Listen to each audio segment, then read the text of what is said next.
we're back with the final round of Swiss here at the Trainer Shed number 6 here at SCAPE Singapore, presented by the Trainer Shed. My name is Shine Low, and joining me is a really old friend of mine, Wyan. Thanks for taking the desk with me today. I think it's been a long time since we actually did this, but it feels like, the vibes are back, Yeah, for those who maybe haven't been around for as long, Wyan and I have been doing this for almost 10 years now. Yeah, almost 10 years now, so it's nice to finally get desk with you again. Do you think commentary partners? Yeah, but enough about us. We've got a very interesting matchup for you in round 4. We've got a relatively newcomer to the scene, Darren Sim. This is actually his first ever tournament with the Trainer Shed. It's always nice to see new players show up and represent themselves. And he's up against community leader Brian So. Yeah, an old hand. Been around almost just as long as we have, so yeah. Yeah, so Brian kind of giving him a little rite of passage here for his first tournament. Both players still, at 1 and 2, so maybe some things didn't go their way today, but always nice to see new players and, showcase what they can do, on stream as well. Yeah, and here we see the teams. So from Darren, we are seeing Charizard, Rillaboom, Landorus T, Urshifu, Oracle, and Indeedee F. Whereas on Brian's side, we've got Heatran Cresselia. Wow, that's a throwback to the Landorus as well, with more modern additions with the Lurantis, the Urshifu, as well as the Tapu Koko. So really interesting that we don't see Incineroar on either team here, which has been the one of the most common Pokemon. Of course, we do see the Rillaboom and the Urshifu on either side, which are usually paired up with the Incineroar to form that really solid Fire, Water, Grass core that has carried so many players throughout. I would say that for Darren, he does have 2 fire types at least, in the sense of Charizard and Torkoal. Maybe he felt that Incineroar wouldn't help with the weaknesses with stacking weaknesses on his side. Whereas for Brian's side, we do see the Lurantis instead of the Rillaboom, which is quite an interesting pick. Like, I think I've seen Zarina. Is that a shout out to the Team Singapore shirt where Lurantis is Brian truly waving the flag as the community leader, even in his team choices. You gotta love it, right? Yeah. On Darren's side, a really traditional Sun team, I would say. Even with the Landorus there supporting the Sun's weaknesses. With the dual Sunsetters with the Charizard no and single Sunsetter. Oh, there's no Drought anymore? We're not playing 2015, Jack. We're not playing 2015. It's just Charizard. It's not Mega Charizard. So we see Darren leading with Indeedee Landorus and Brian leading with the Landorus Cresselia. So Psychic support with the Landorus Intimidate straight off, but immediately the Cresselia is what threatens the opposing Landorus, usually carrying the Ice Beam. or Icy Wind even, which can work around Indeedee's redirection. That is true. So, but we are going to see the Psychic Seed immediately trigger off on the Indeedee. Going to make it a bit more bulky, but not too fussed about the opposing Landorus, as well as the Intimidate is going to drop on from his own Landorus. I think in this position, Brian. Wait, what the White Herb. We saw the White Herb. Yeah, that is a pretty common item on Landorus actually. So it restores the attack in case the Landorus gets intimidated. Back in the Dynamax formats, that usually helps it pick up the KOs on Incineroars with the Max Quake. But I guess in this format, I'm not sure what Darren's Landorus can actually do here, because it's like Landorus versus Landorus. What are you gonna hit? Especially with the Cresselia as well on Exactly, Brian's side. yeah. So probably a really obvious U-turn coming out, as Darren does switch out the Indeedee as well, really trying to pivot his position around, bring the Urshifu in a much better position into the Landorus. It's a Dark Urshifu actually. Oh, but it is a Swords Dance coming out from the Landorus. What? But at the same time, it's like, I'm not sure what Landorus can actually do to Cresselia. Yeah.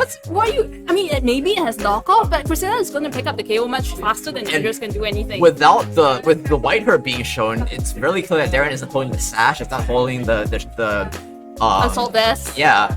Or Berry. Or the berry that reduces super effective damage as well. So Cresselia here just free to fire off an Ice Beam into that slot. I mean, Cresselia might have used another attack, but we'll see what it does. It's gonna be the Ice Beam. Yes. He's just gonna play the turn straight. Landorus is gonna get punished for that Swords Dance. and Brian picks up an early KO in this match. Huge hits the momentum of Darren there. If he had gone for something like a U-turn into the Cresselia maybe and reposition, he would maybe be in a better position. But in this case, wow, a huge knockout by Brian here. Darren is also now bringing back his Ndidi, trying to reclaim a bit of the advantage so that he has that redirection there. And Urshifu does threaten Cresselia quite well, but and also Ndidi removed Tapu Koko's electric terrain, but Tapu Koko is still a fairy type. It is the fastest thing on the field here, unless the Urshifu turns out to be scarfed or something. But even so, the Dazzling Gleam could probably pick up a KO on Urshifu right now. Yeah, and importantly, the Ndidi, after switching out, doesn't have the Psychic Seed anymore, so it's still gonna take a decent amount of damage. Super effective on that four times super effective? Yes. On that Urshifu as well. Does so much damage. But Wicked Blow, we're gonna see how much damage this does to the opposing Cresselia. Not a lot. Cresselia is way too bulky for Oh, that's even a crit! No, I think Wicked Blow is always a crit. Oh yeah. Yeah. Sorry, showing my inexperience in the sort of... No, that is a crit. Yeah, that is a crit. yeah. Adding a bit of insult to injury there. Yeah. But that's a ridiculously low amount of damage to the Cresselia, considering that the Wicked Blow always crits. But this is a Cresselia. We know this is a Cresselia. This thing has been surviving all sorts of super effective attacks since like the dawn of time. That really begs me the question: how is Darren gonna deal with this Cresselia? The idea of Cresselia being such a mainstay in VGC for so long is that it's bulky and it has the ability to consistently support its team. And the self-volt switch, Brian predicting the protect from both Ndidi and Urshifu and trying to reposition, probably bringing his Landorus in or something. No, probably predicting the Ndidi to switch out into Landorus and the Urshifu to protect. Oh, that's a good... Yeah, so he really wanted to switch out his Tapu Koko there, therefore went for the side volt switch there.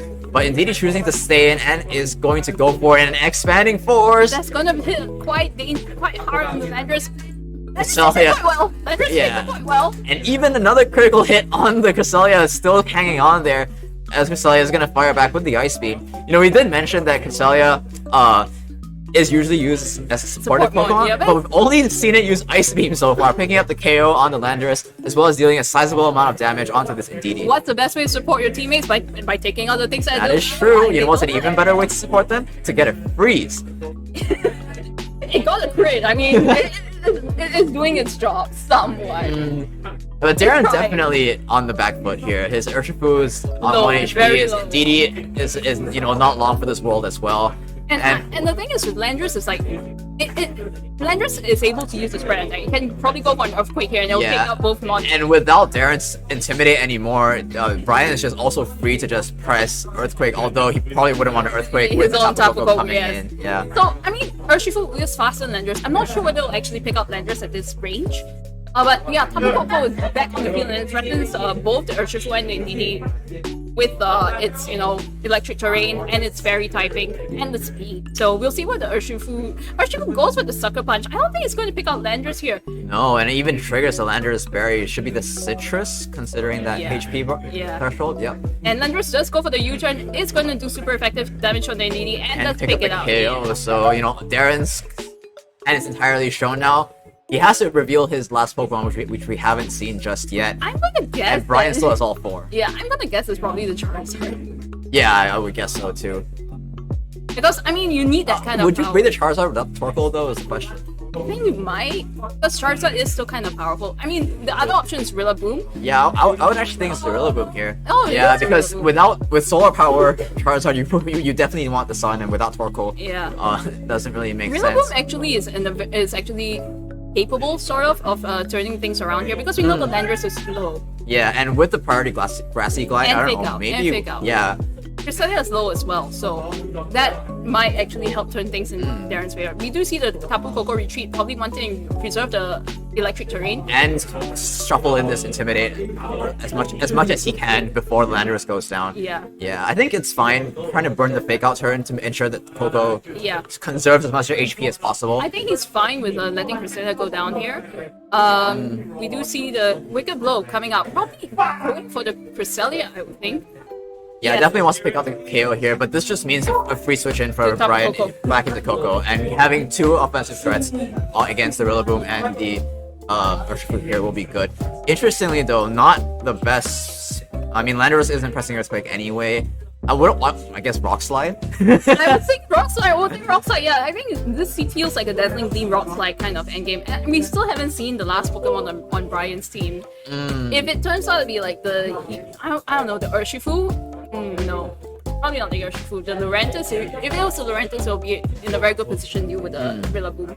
But honestly, I would say Heatran as well, but I think depending on the Rillaboom, maybe it might survive one Heat Wave and take it out with high horsepower. We don't know. We do see the Dazzling Gleam coming out from Tapu Koko, gonna deal some damage to the Rillaboom, the Assault Vest. Not a lot. Yeah. We do see the U-turn finally revealing the last Pokemon and dealing super effective damage on the Rillaboom. If it is the Heatran, that is. Oh, that's pretty much lights out. And importantly, now that the terrain has been overwritten by the Tapu Koko, Rillaboom no longer has access to his priority Grass Glide anymore, and it is at Heatran, so... Oh, but we see the high horsepower going into Tapu Koko. Oh, but it's going to pick up. It's not going to pick up the KO. If it had gone into the Heatran, maybe things would have been a bit that was the Lander more slot. That was the Lander slot. Yeah, I mean, it would have been a huge read. I mean, it's kind of okay to assume that the Landers would go for the user, but it would also have to assume that the last Pokemon. And so, quite a leap of logic to make. Yeah. Not something that you can truly guess in game one. I think at the same time, it's like when your back is against the wall, that's the kind of read you might have to make. Yeah, but at the same time, Urshifu's gonna go down here. Yeah. Didn't even bother trying to go for the double protect. Critical hit, just gravy on top.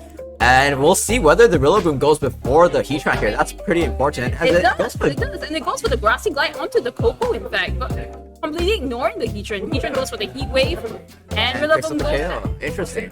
So, I mean, now we know that the Rillaboom is actually faster than the Heatran. Yeah, so... that's important information to pick up for Brian. Yeah. Considering that the Heatran is very weak to the high horsepower coming from the Rillaboom. If you're Darren here, how would you adjust? I think right now the problem is that your Darren is not dealing enough damage to actually gain control of the battle. Brian is controlling it. He's tripping, he's positioning, he's pivoting. Darren is reacting to whatever Brian is doing, and he's not actually taking control of what he's supposed to be doing. I think everything came back down to that turn one, where Darren tried to go for a really aggressive read, going for the sword stance on the Landorus and getting straight up punished by the Ice Beam. I think Darren's first step is to maybe try to preserve his Landorus a bit more so that he can control that damage output coming out from Brian's side. Once Darren lost the Landorus, it became very hard for him to deal with Brian's own Landorus, you know. And if he had the Landorus, then Heatran and might not have been so much of a problem as well. So I kind of feel like Darren might be reading too early, maybe. Yeah. And sure, you can read early against someone and hope that they overpredict, but I think it's quite it's a risky way to play the game, especially in game one, where if you're not used to how certain people play. But Darren did tell us earlier that he plays a lot online, and I think in online best of ones, this is something that we see that's pretty common because online people tend to play maybe a bit more conservatively, and making these kind of hard reads can allow you to steal wins. But in a tournament setting, people are more... But I would say if you want to play risky, it's fine to do it on game one because you still have the other game to That is true. So we'll definitely see how Darren adjusts in this game too. Yes. Do you think is there any chance he brings the Sun mode? I think Sun mode... The thing is with Sun mode, you have Heatran sitting there, you have Lander sitting there, you have Tapu Koko sitting there. I don't think Sun mode is actually going to work well. I think the main thing is that Heatran with the Flash Fire really be very difficult for either Torkoal unless the Charizard has Scorching Sand. Or Torkoal has Earth Power. That works too. Yeah, But I don't know. I kind of feel like losing the Landorus kind of completely threw Darren's game plan out the window, so we'll see how he adjusts in this game. Oh man, I'm getting flashbacks to VGC 15 here with Brian bringing out the Landorus and the Cresselia side by side. Here, though. But Darren bringing us back to the present with the Indeedee and the Urshifu.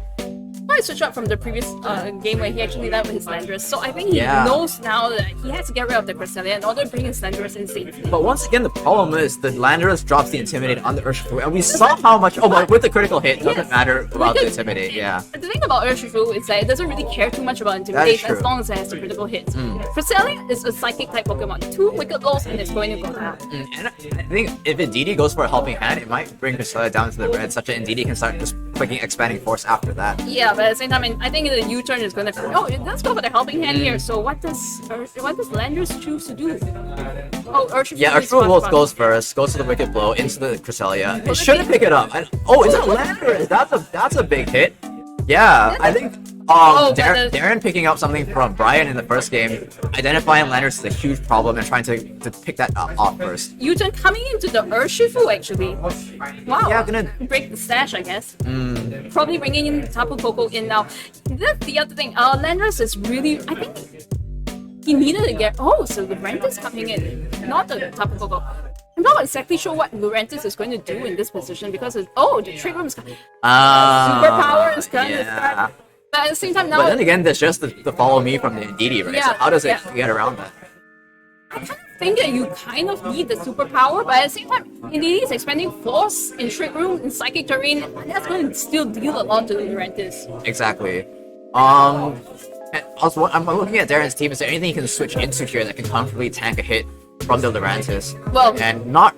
I mean, they're two fire types, but we're not sure whether he's brought either one of them. To be fair, the fire types will actually be in a very good position now if he brought them in. But at the same time, it's like I don't think that he would have wanted to. I think maybe the Rillaboom is a pretty decent switch here as well. Yeah. Oh, we do see. Oh, and there's no follow me. Oh, and it goes right to the Urshifu. No follow me from the DD. Oh my goodness. Darren trying to go for another risky play and pays dearly for it. And yeah, then we see the Lurentis getting his attack and defense boost. Ice Beam coming out from Cresselia. If the Lurentis is Assault Vest, I think it might. Oh no, Seal Pulse! He thought it indeed would outspeed the Lurentis in Trick Room, but got his speed tiers all wrong. No. And this game has just snowballed into a huge disaster for Darren here. But I mean, Rillaboom is in. It has Fake Out. Psychic Terrain is no longer active. Indeed, he still has Follow Me. But he hasn't touched a Cresselia yet. Yes, I'm not exactly sure how he intends to do with Cresselia now that he has lost his Urshifu, to be honest. Exactly. It's going to be really hard, especially if like both Rillaboom and Landers are going to just like take a lot of damage from the Ice Beams. Cresselia is just very free to fire off Ice Beams here, and Lurentis just can just keep on boosting its attack because Needy is still part normal type, so it's still going to take like neutral damage from a superpower. Landers just coming. Oh no, it's just going from bad to worse now, dropping the Intimidate on the Rillaboom. Yeah. Oh.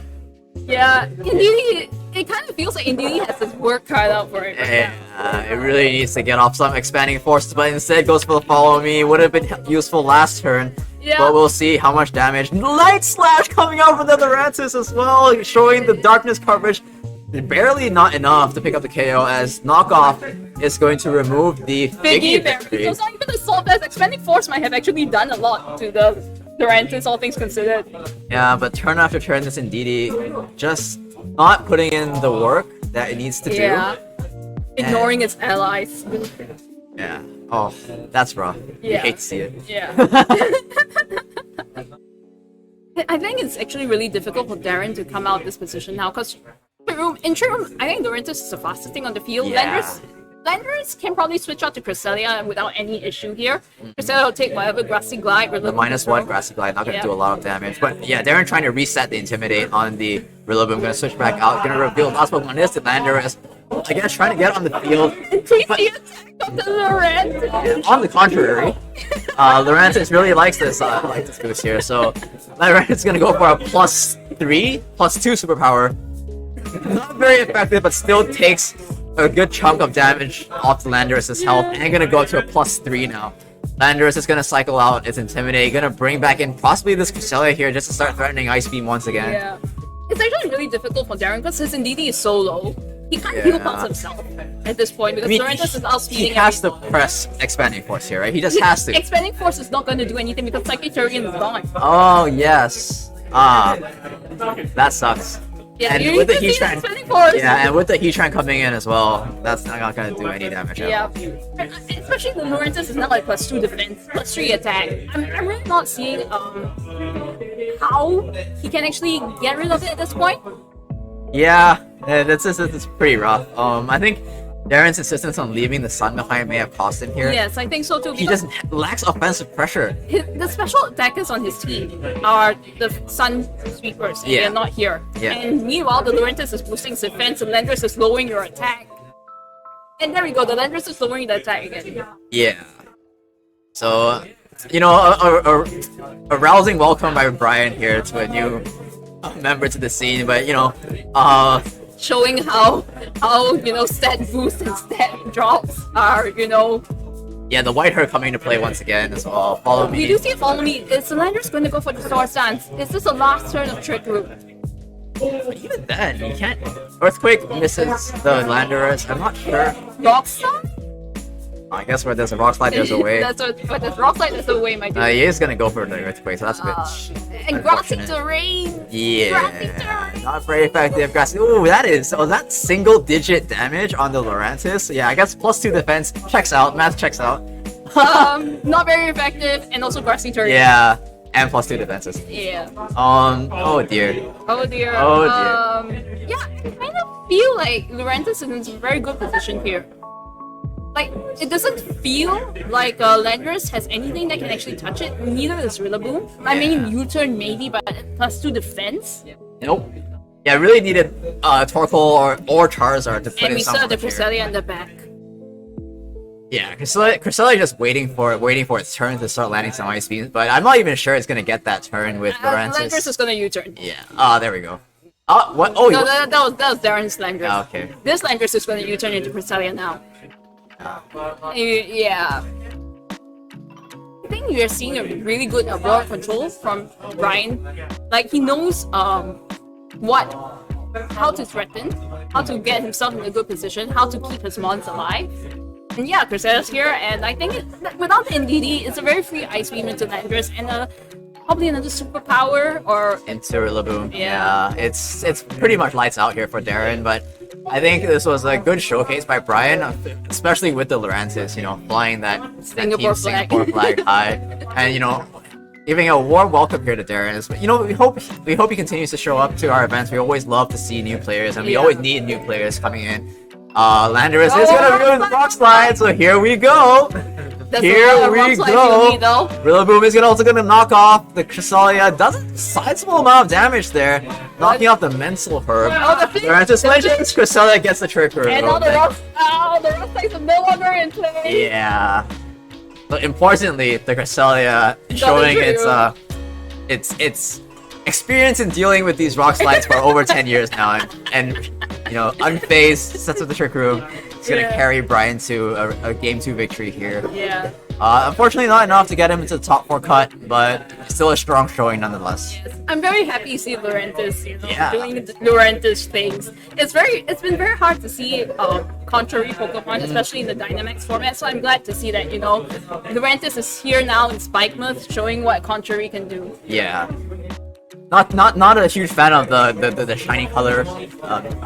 I'll say that much. But hey, the shirt's pink. You gotta play the pink one. All right. And think about how nice it would look next to Cresselia. All right, you gotta think about your team aesthetics as well. Brian falling just short of that in that department, but is gonna take the win after all. I mean, it's so fun. It's so great. So, yeah, well done to Brian for winning his last game. At least he breaks And showing us what Lurantis can do, right? We haven't seen it at all today, and more interesting because so many teams require that grass slot to be taken up by the Rillaboom. It becomes very difficult to justify playing a different grass type. But Brian is showing that actually it's fine Trick Room. because of the trick room. Yeah, I think it's also nice to see Heatran showing up. Heatran Cresselia, like a very old, yeah, all the old mainstays coming out again. I think that's one thing that I like about Spikemuth. Okay, so we're going to go for a break, and Pokemon SG will be up next for the loser semifinals. Yeah, so do join in and support their community as well. They put in a lot of effort setting up and building the people that they have here. So do stay tuned, find out more about the game as well, and come if you are interested. Oh, we still have. Okay. They need some time to set up. Okay, sure. Do you have Okay, another so game? Yeah, no, okay. So Matthias has always been making a big deal about how he wants Shang and I to commentate one of his matches. That's fair. Yeah, okay. But apparently today he didn't do well enough to warrant it. But this is actually Matthias.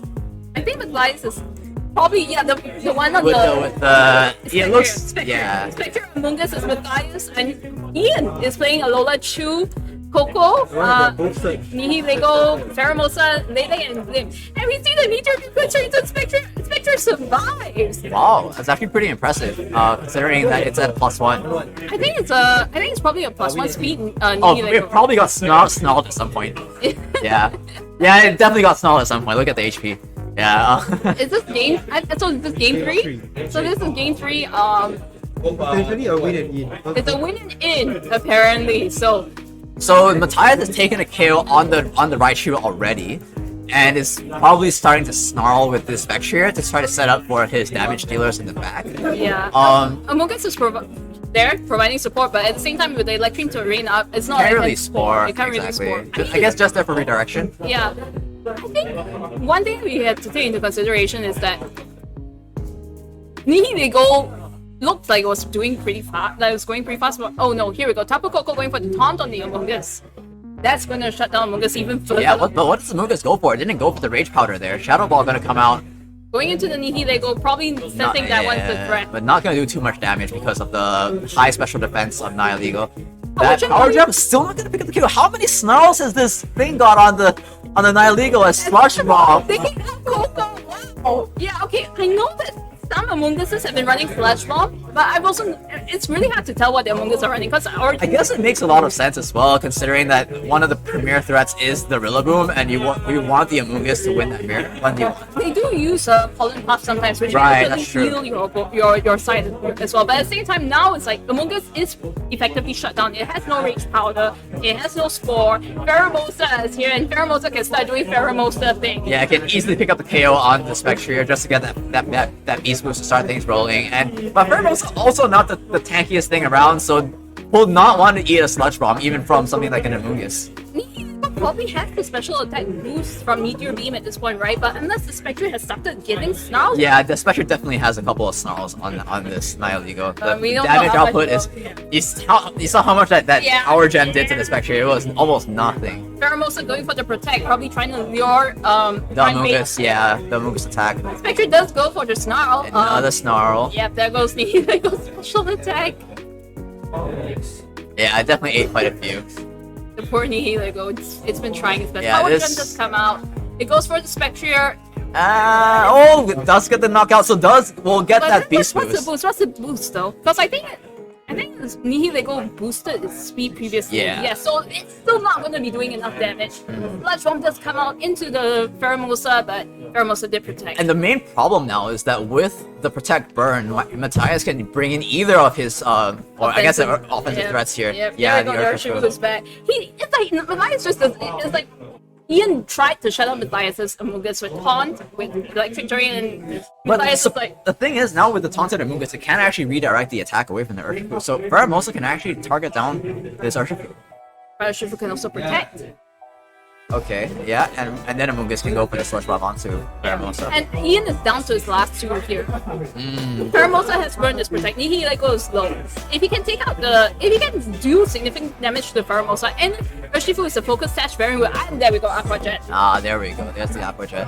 Taking Picks out up the KO. Nihilego. So yeah, it's down to Pheromosa versus 3 Pokemon. I think you just gladly sacrifice the Urshifu here, yeah. I think Urshifu is not going to get sacrificed. Urshifu is not going to get sacrificed here.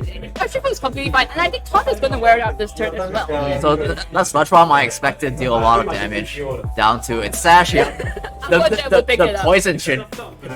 Poison? No poison, no Aw. poison. Aqua Jet will pick it up. Alright, Pheromosa delays the game for one more turn here, but a really solid showing by Matthias in his game 3. Yeah, we didn't get to catch at the beginning of the game to see how that Raichu was taken out, but I'm sure that was what Probably a really lot of swung snarls. the, yeah. Probably a lot of smell. And we see the Among Us just like sitting there. using Happily damage. sludge bombing. Yeah, so that was really nicely done by Matthias. Matthias, you have crafted your game. You can still, one of your dreams has been like, fulfilled. Yes. And he won as well, so Yeah. good on him. Hopefully he makes it to the cut, and we'll see how he goes on from here. But yeah, that's it for us. I think we're gonna cut to a break, and when we're back, we'll be bringing you Pokken once again. And then once Pokken is done, we'll be back with BGC. So we got a lot more stuff for you, so stay tuned.